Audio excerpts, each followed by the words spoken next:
I was just a shy intern making copies and fetching coffee when I saw an elderly man standing alone in our busy corporate lobby, clearly frustrated as person after person walked past him without a second glance.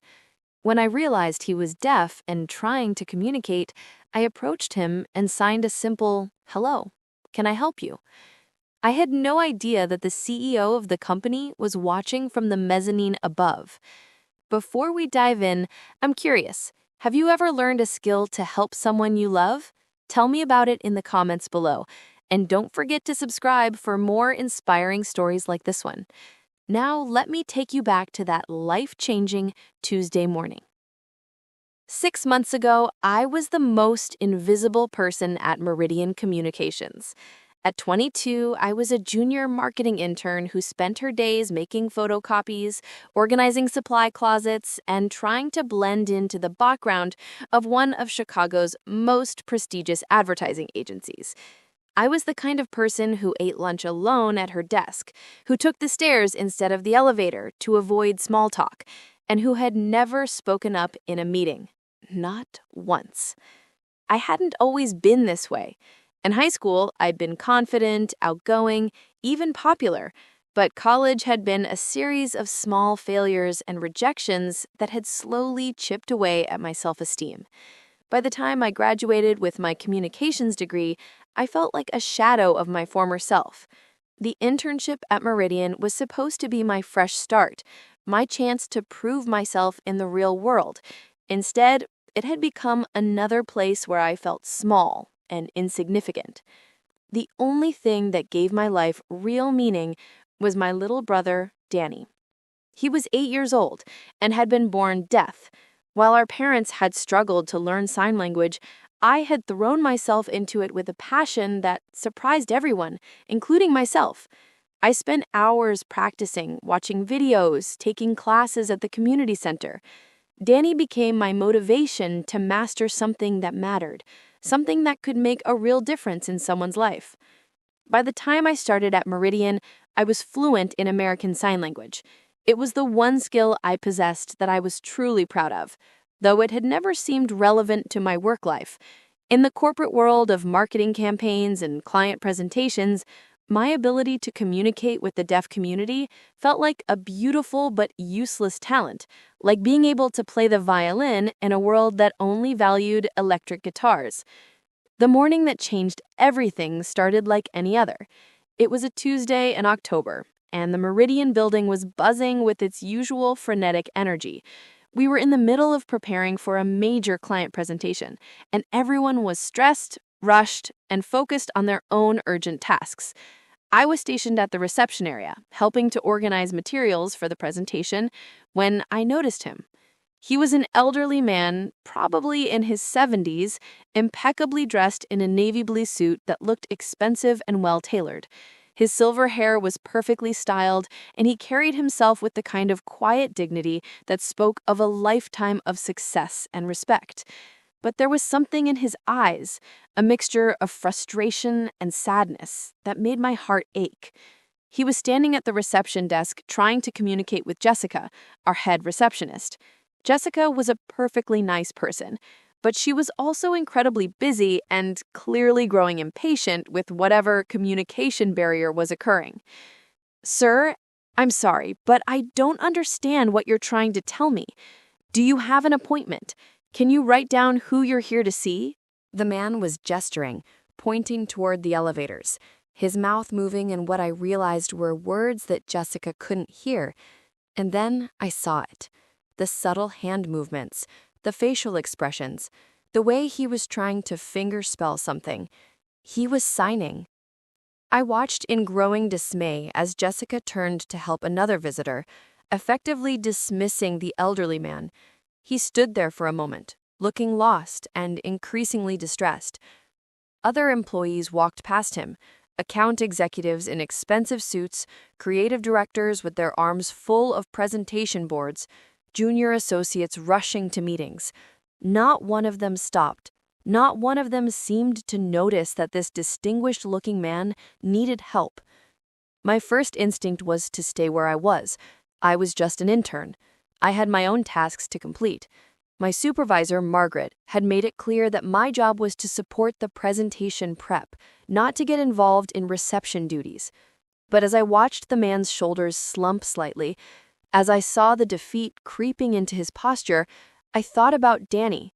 I thought about how it felt when people ignored him, when they looked through him as if his deafness made him invisible. I made a choice that would change my life forever. I walked over to the reception desk, my heart pounding with nervousness. The man looked up as I approached, and I could see the wariness in his eyes, the expectation of another person who would try to rush him along or dismiss his needs. I took a deep breath and signed, "Hello, my name is Kathryn. Can I help you?" The transformation in his face was immediate and profound. His eyes widened with surprise and relief, and a smile spread across his features, the first genuine smile I'd seen from him since he'd entered the building. "You sign," he responded, his hands moving with the fluid grace of someone who had been using ASL for decades. Thank goodness. I was beginning to think no one here would be able to understand me. "I'm so sorry you've been having trouble," I signed back. "What can I help you with?" "I'm here to see my son," he explained, "but I'm not sure how to reach him. I don't have an appointment, and the young woman at the desk," he gestured toward Jessica, who was now helping someone else. "She seemed very busy." "What's your son's name?" I asked. "I can help you find him." The man paused for a moment, and I could see something complicated pass across his face, a mixture of pride and uncertainty. "Michael Hartwell," he signed finally. My heart nearly stopped. Michael Hartwell, the CEO of Meridian Communications, the man whose name was on the building directory, whose corner office occupied the entire top floor, whose rare appearances in the common areas of the building caused a ripple of nervous energy among the staff. "Mr. Hartwell is your son?"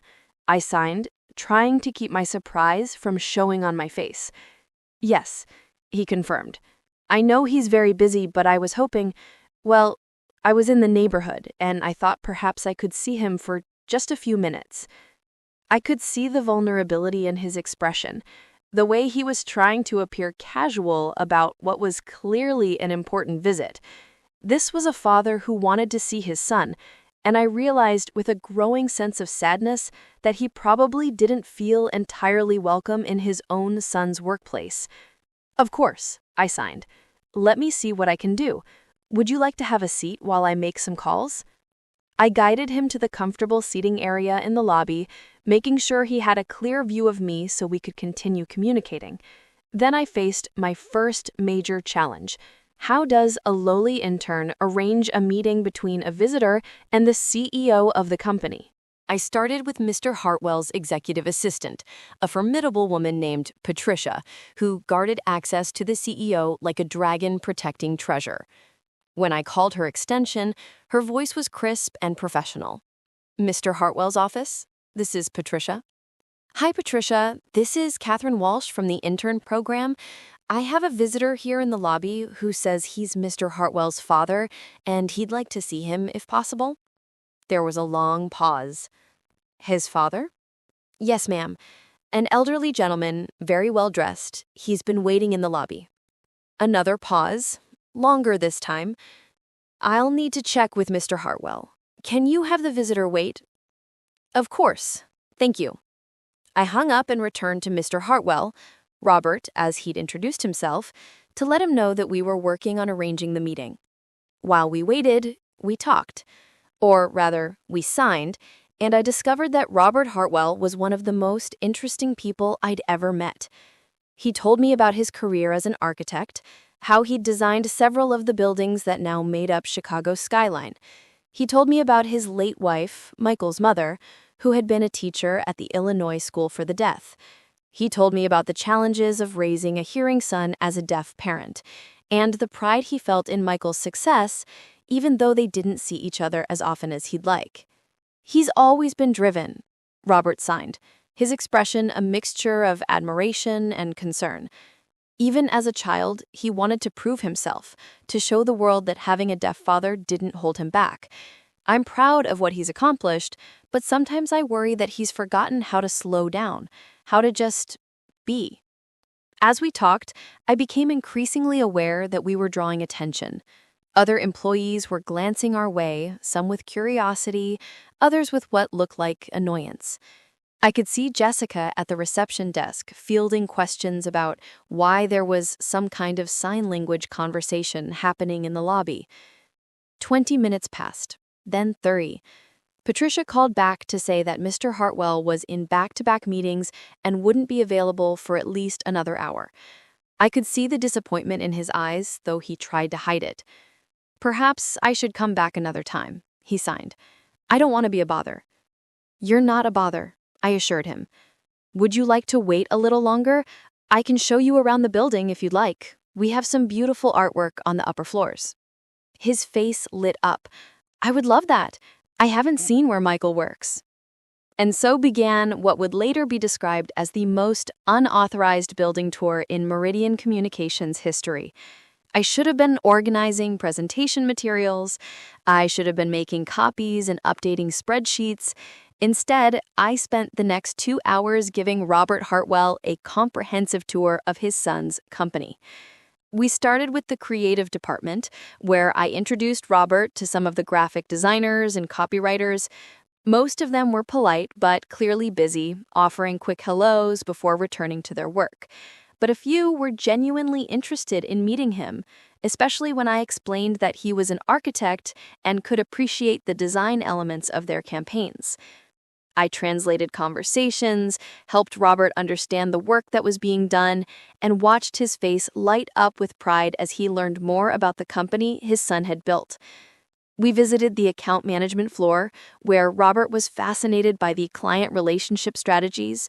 We even stopped by the break room, where he shared stories about the coffee shops he used to frequent in his younger days. Throughout the tour, I was acutely aware that I was neglecting my assigned duties. My phone buzzed with increasingly urgent texts from Margaret, my supervisor, asking where I was and reminding me of the tasks I was supposed to be completing. But every time I looked at Robert's face, saw the joy and interest in his eyes as he learned about his son's world, I couldn't bring myself to cut the tour short. It was during our visit to the marketing analytics department that I first noticed him. Michael Hartwell was standing on the mezzanine level that overlooked the main floor, partially hidden behind a pillar. He was watching us, watching his father interact with his employees, watching me translate conversations and facilitate connections. I couldn't see his expression clearly from that distance, but something about his posture suggested he'd been there for a while. My heart started racing. The CEO was watching me give an unauthorized tour, while I was supposed to be working on presentation materials. I was probably about to be fired, and I was definitely about to get Robert in trouble for disrupting the workplace. But when I glanced back a few seconds later, he was gone. We continued the tour, visiting the conference rooms where major client presentations took place, the library where the company's award-winning campaigns were displayed, and finally, the executive floor.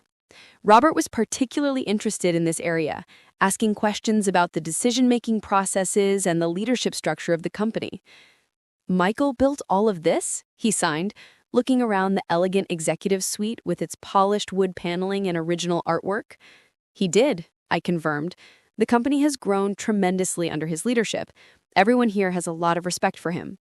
Robert nodded, but I could see something wistful in his expression. "I'm proud of him," he signed. "I just wish—" "What do you wish?" I asked gently. "I wish I knew him better as an adult. When he was young, we were very close, but as he got older, especially after his mother died, he seemed to feel like he needed to take care of everything himself. He stopped asking for help, stopped sharing his problems with me.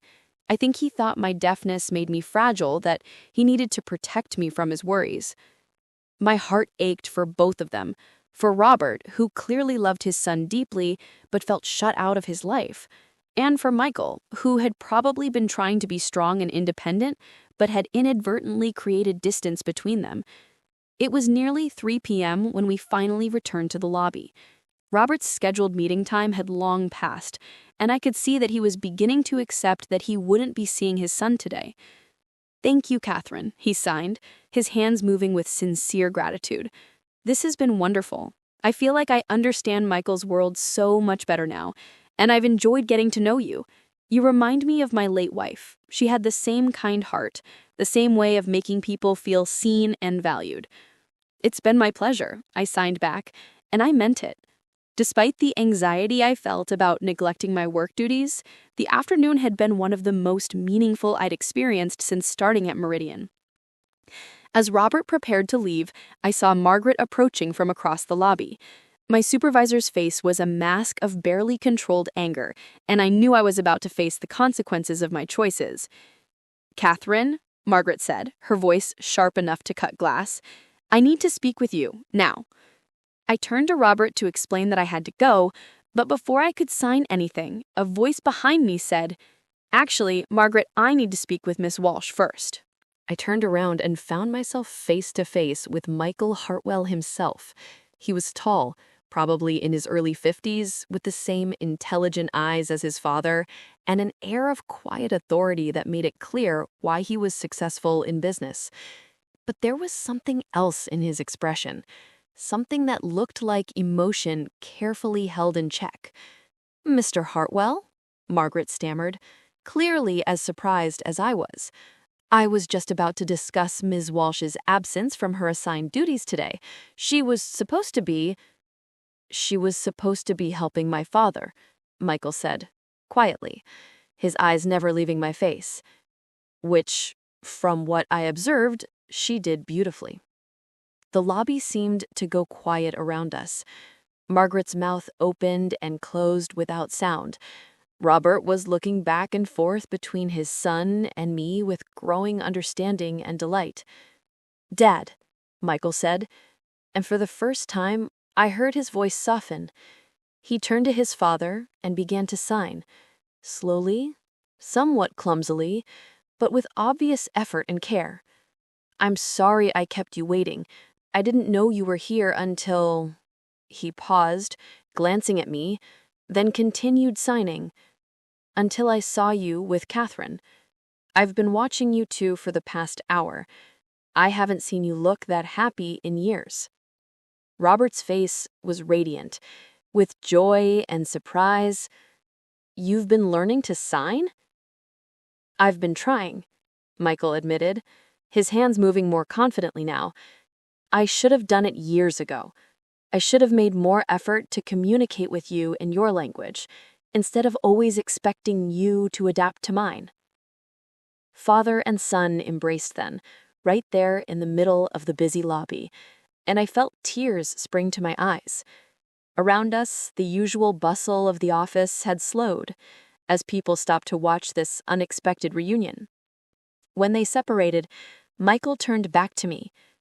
"Ms. Walsh, could I speak with you in my office? There are some things I'd like to discuss."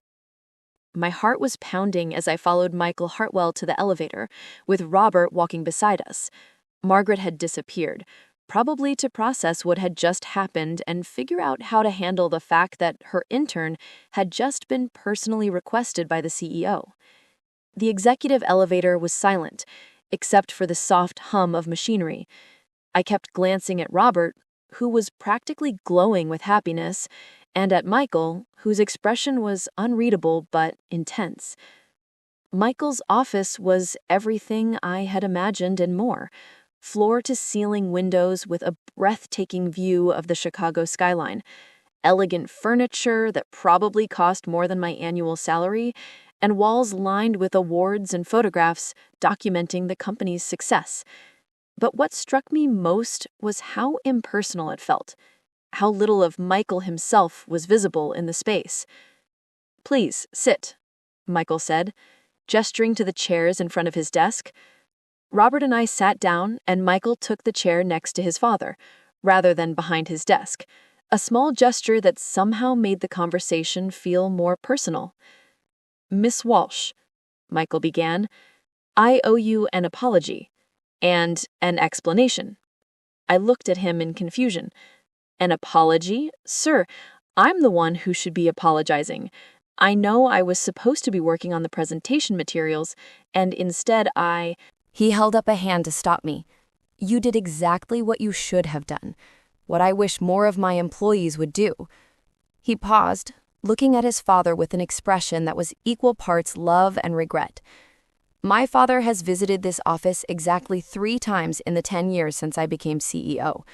Each time, he's been treated like an inconvenience, a disruption to the important work happening here. Each time, I've watched from a distance as my own employees, people I pay, people who represent my company, have made him feel unwelcome in his own son's workplace. Robert reached over and touched his son's arm, signing something I couldn't quite catch. Michael nodded and continued. Today was different. Today, I watched a 22-year-old intern abandon her assigned duties to spend 3 hours making my father feel valued, respected, and included.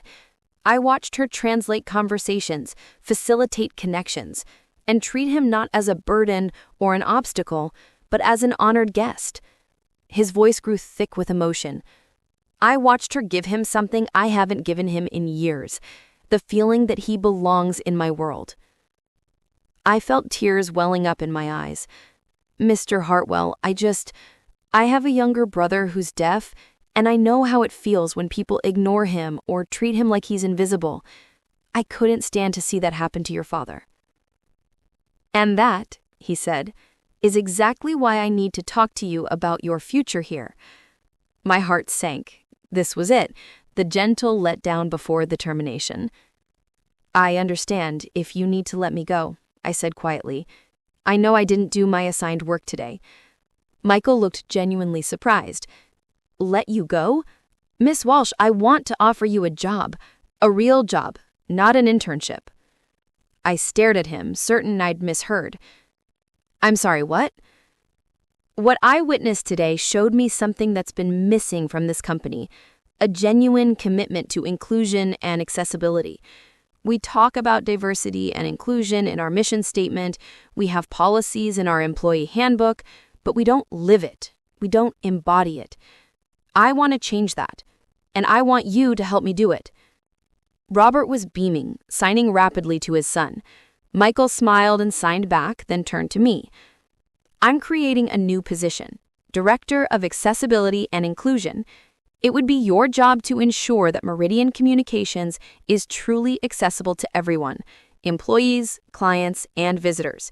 You'd develop training programs, create policies, and serve as an advocate for people who might otherwise be overlooked or excluded. You'd report directly to me. I felt dizzy. Mr. Hartwell, I'm just an intern. I don't have experience in human resources or policy development. I don't even have my degree yet. I'm still finishing my last semester. You have something more valuable than experience. You have empathy. You have the ability to see people as individuals rather than inconveniences. And you have a skill set that could transform how this company operates. He paused. The position would come with a substantial salary, full benefits, and the authority to implement real change. You'd report directly to me. I looked at Robert, who was practically vibrating with excitement, then back to Michael. I don't know what to say. Say you'll think about it, Michael suggested. Take the weekend. But I hope you'll say yes. This company needs someone like you. I need someone like you. The rest of the meeting was a blur of details about the position, discussions of salary and benefits that made my head spin, and planning for the cultural changes that would need to happen throughout the organization. By the time I left Michael's office, my entire life had been turned upside down. Robert hugged me goodbye, signing his thanks over and over again. You've given me my son back, he told me, and you've given him something he didn't even know he was missing. Michael walked us to the elevator, and as the doors were closing, he said, Kathryn, thank you for seeing him, for seeing what was important. I went home that night and called my parents, then Danny, trying to explain what had happened. Danny was the most excited of all. You're going to help other deaf people at work? He signed when I video called him. That's so cool. You're going to be like a superhero for people like me. His enthusiasm was infectious, and by Monday morning, I knew what my answer would be. I started my new position the following week. My first task was to conduct an accessibility audit of the entire building and all company policies. What I found was both disappointing and motivating. Meridian Communications, like many companies, had been operating with good intentions, but little actual understanding of what inclusion really meant. Over the next 6 months, I implemented sweeping changes. We installed visual alert systems throughout the building. We brought in ASL interpreters for all company meetings and events.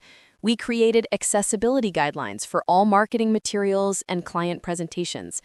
Most importantly, we instituted mandatory inclusion training for all employees, starting with the executive team. The training sessions were eye-opening for everyone involved. I brought in speakers from the deaf community, including Robert, who shared his experiences and helped employees understand the impact of their actions, or inactions. I taught basic sign language classes during lunch hours and was amazed by how many people were eager to learn. Margaret, my former supervisor, was one of my most enthusiastic students. "I keep thinking about that day," she told me after one of our training sessions. "I was so focused on the presentation, on the tasks that seemed urgent, that I completely missed what was actually important. I don't want to make that mistake again." The changes weren't just about accessibility for the deaf community. We expanded our efforts to include accommodations for employees and visitors with mobility challenges, visual impairments, and other disabilities. We partnered with local organizations to ensure our hiring practices were truly inclusive. We even redesigned our website and marketing materials to be more accessible. But the most meaningful change was cultural. The company that had once been focused solely on efficiency and productivity began to value empathy and inclusion as core business principles. Employees started looking out for each other in ways they never had before. The lobby that had once been a place where visitors like Robert were ignored became a welcoming space where everyone was treated with dignity and respect. 6 months after that life-changing Tuesday, Meridian Communications won a national award for workplace inclusion. At the ceremony, Michael asked me to accept the award on behalf of the company. This recognition belongs to everyone at Meridian who embraced change and chose to see inclusion not as a burden, but as an opportunity to become better, I said in my acceptance speech. But mostly, it belongs to a wise man who taught me that the most important business skill isn't knowing how to close a deal or manage a budget, it's knowing how to see the humanity in every person you encounter. In the audience, Robert was beaming with pride, signing his applause. Next to him, Michael was smiling too, and I could see the relationship between father and son had been transformed. They had lunch together every Friday now, and Michael had become fluent enough in ASL to have real conversations with his father about everything from business strategy to family memories. The shy intern who had once felt invisible had found her voice by helping others find theirs. And in the process, I'd learned that sometimes the most powerful thing you can do is simply notice someone who's being overlooked and choose to see them, really see them, as the valuable human being they are. My little brother Danny visited the office regularly now, and watching him interact confidently with employees who had learned to sign just for him never failed to make me emotional. He was right. I had become a kind of superhero. Not the cape-wearing kind, but the kind that fights for a world where everyone belongs, where everyone is seen, where everyone matters. The best part was that it had all started with a simple hello, signed to a lonely man in a busy lobby. Sometimes the smallest gestures create the biggest changes. Sometimes all it takes is one person willing to stop, to notice, to care. And sometimes when you're brave enough to reach out to someone who's been overlooked, you discover that you're not just changing their world, you're changing your own. An absolutely beautiful story about how a simple act of inclusion can transform lives and entire organizations. What do you think of Kathryn's decision to abandon her assigned tasks to help Robert? Let us know your thoughts in the comments below. If you were inspired by this incredible story of compassion and change, please show your support by hitting that like button and be sure to subscribe for more uplifting stories that celebrate the power of human kindness. Don't forget to click the notification bell so you never miss an upload. Thanks for watching, and we'll see you in the next one.